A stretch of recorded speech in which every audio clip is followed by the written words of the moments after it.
हूं आपके साथ अंजलि और आप देख रहे हैं टुडे 9 न्यूज उत्तर प्रदेश। तो चलिए शुरुआत करते हैं आज की प्रमुख खबर। बलिया लोकसभा क्षेत्र 72 के भाजपा उम्मीदवार एवं राज्यसभा सांसद नीरज शेखर ने कई दर्जनों गांव जनसंवाद कार्यक्रम के तहत जनता जनार्दन से मिले और प्रधानमंत्री नरेंद्र मोदी और खुद के लिए आशीर्वाद मांगा।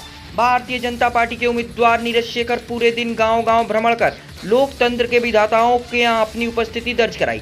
नीरज शेखर ने जनता जनार्दन से कहा कि प्रधानमंत्री देश को विकसित राष्ट्र बनाने का संकल्प लेकर लोकतंत्र के इस महायज्ञ चुनाव के यज्ञ में उतरे हैं। हम सभी की यह नैतिक जिम्मेदारी है कि हम सभी भाजपा के पक्ष में मतदान कर उनके संकल्प को मजबूती दें। उन्होंने कहा कि 400 पार का नारा प्रधानमंत्री ने दिया है, उसमें बलिया की सहभागिता होनी चाहिए। प्रधानमंत्री, गृह मंत्री और भाजपा अध्यक्ष ने मुझे लोकसभा से उम्मीदवार देकर हमारे पिताजी का सम्मान किया है।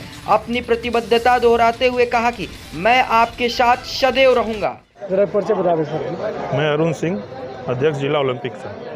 आज यहाँ पे काफ़ी अच्छा कार्यक्रम रहा, सांसद जी आए, क्या जनता के बीच संबोधित हुआ? ये एक बहुत नए तरीके का ये जनसभा था जिसमें केवल खेल खिलाड़ी इसी से जुड़े हुए लोग एकत्रित थे। और ये मेरे ख्याल से जिले में पहली बार है कि ओलंपिक एसोसिएशन ने एक जनसभा कराया किसी सांसद के पक्ष में, क्योंकि हमारे जितने खेल खिलाड़ी हैं वो इस सरकार से बहुत खुश है कि जब से मोदी सरकार आई है तो मेडल की टैली बढ़ी है, वो चाहे एशियन गेम्स में हो या ओलंपिक्स में।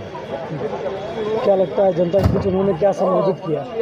जनता चूंकि ये खिलाड़ियों के सामने ही संबोधन उन्होंने दिया तो उनका मेन संबोधन खिलाड़ियों के लिए था कि खिलाड़ी जितना आगे बढ़े। उन्होंने हम लोग से कहा भी कि जब मैं जीत के आऊँगा तो एक बार खेल संघों के साथ बैठेंगे और जिले में क्या और किया जा सकता है खेल के प्रति, उसको हम लोग करेंगे। मोदी सरकार क्या लग रहा है कि 2036 तक ओलंपिक भारत में करा देगी? पहले अब प्रयास तो है और मोदी जी जो कहते हैं वो करते हैं। असंभव सरकार भी सही नज़र आता है, होता हुआ नज़र आता है। नीरज शेखर जी कैसे व्यक्तित्व के आदमी हैं? बहुत ही सरल व्यक्तित्व के आदमी है।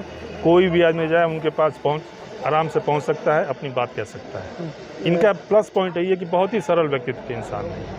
अच्छा, बात की जाए राजनीतिक क्षेत्र की तो विपक्ष के जो सनातन पांडे जी हैं सपा के, उनका कहना है कि बीजेपी 400 को पार बता रही है, ऐसा कुछ नहीं है।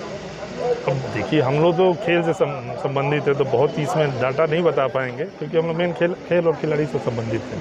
तो क्या लगता है कि बीजेपी सरकार में ही ओलंपिक के लोगों का या खिलाड़ियों के लिए ही सबसे अच्छा व्यवस्था होता है? एकदम सबसे अच्छा व्यवस्था होता है। इससे पहले देखिए कितना मेडल आता था, ओलंपिक्स में हॉकी में आ जाता था, अब तो आपको गोल्ड भी आ रहा है। बीजेपी ने खेलो इंडिया में जो गाँव से तराशे हैं तो इसी का कारण तो परिणति बिहार से लड़के आ रहे हैं।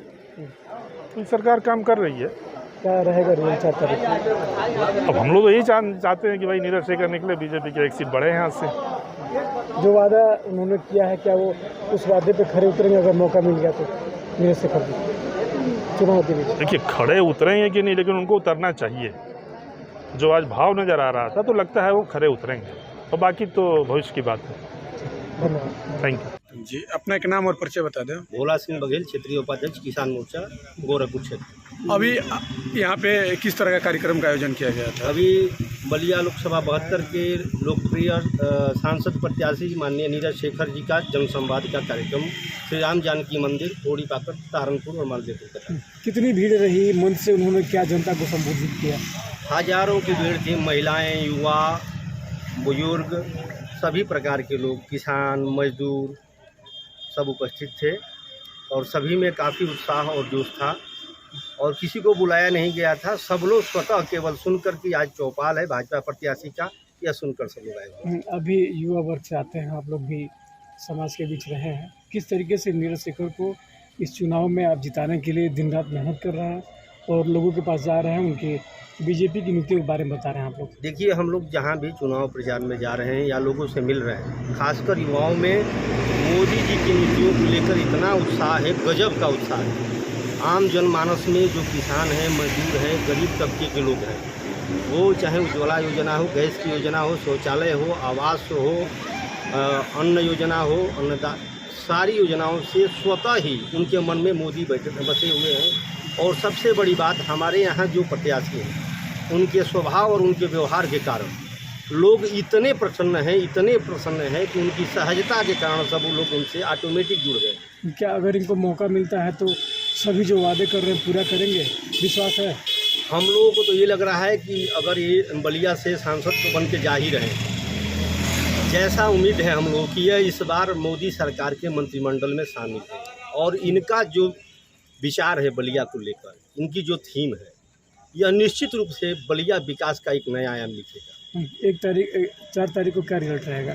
4 तारीख को 1.5 लाख मतों से ज़्यादा से नीरज शेखर विजयी होंगे। मुझसे बात करने के लिए धन्यवाद।